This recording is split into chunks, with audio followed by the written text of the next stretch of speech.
As always, welcome to London, welcome to the UK. How's it feel to be back? Oh, I'm very happy to be back. These are exciting times in the UK in boxing, and just a privilege and honor to be here in London. As you say, exciting times in the UK. As the reason we're here today, Amir Khan taking on CANELO at middleweight. Came as a huge surprise to us over here and to much of the boxing public. Tell us a little bit about this fight. Well, it's a great fight. Two talented fighters, elite fighters, world champions. It cannot get better than this. It's just a matter of two of the role models of the world fighting each other for the WBC title. I'm very, very excited. For that WBC middleweight title, of course. Amir Khan jumping up 2 weight classes here as well. That is going to be a huge challenge for him.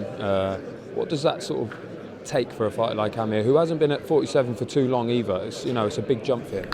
It is a big jump for him, but at the same time, it's what makes great fighters great.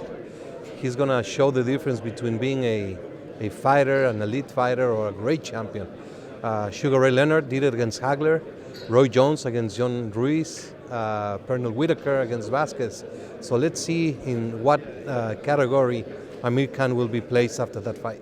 He's a huge underdog, and if he does win, he'll go down as one of the biggest upsets for a British boxer in history, maybe. And in Vegas, on Cinco de Mayo weekend, the odds are stacked against him. That's good for him. That benefits him. No pressure, but he's a great fighter, crafty fighter, great technique, power, speed. It's a very, very good matchup. Tell us about the 160-pound title for the WBC. It's been a really good one for you over the last few years, especially. Well, it's been one of the greatest titles or divisions in history. Alan Minter, Hagler, Hearns, Leonard, Duran, Monzon. So many great fighters have held this title. Bernard Hopkins recently, Sergio Martinez, Miguel Cotto, now Canelo Alvarez. It's just one of the best divisions ever. Let me ask you as well about the WBC's new purse bid split. It seems to have gone down very well, where 10% of the purse is held and the 90 is split. What was the thinking behind that? Yes, we're thrilled about it. This sport is known as prize fighting, and that's about it. It's a prize fighting. You have to have an incentive to win. So we decided to take 10% of the purse bid, set it aside for the winner. The 90% is divided as the purse split. But we're just very excited, and the first one is going to be Wilder against Povetkin, and I'm sure it's going to be a big incentive to fight for an extra $700,000. And it looks like that could be headed to Russia as well for your champion Deontay Wilder. I mean, what a great fight we've got in prospect there. Yes, it's a historic rivalry between Russia and the USA. Rocky against Drago. It's just very exciting.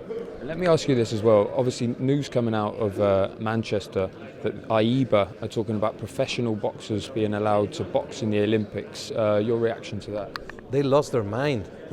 It's a proof that their system has failed dramatically.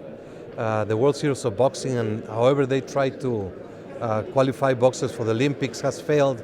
The mediocre fights and the terrible competition has reached rock bottom. And to pretend to have professional fighters compete against amateurs is just not safe, and it cannot be supported at all. Do you think realistically it can happen? It seems that logistically it's impossible. Well, they can do whatever they like, and if any fighter wants to do it and they accept it, then it could happen. But it's completely out of the safety standards. They're fighting without headgear, multiple day competition. It's so dangerous. They have no idea what they're trying to get into. And when you think about long-term ramifications, if you're talking about professionals taking spots for amateurs, what does that do for the sport?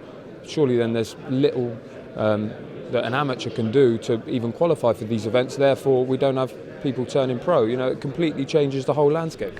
Yes, it's very confusing. The issue here has to do with safety. Yeah. You don't play boxing.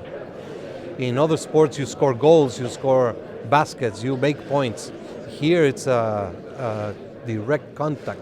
It's a contact sport. It's a dangerous sport. And to put a professional fighter who has been groomed and has been active against a kid is dangerous, is murderous.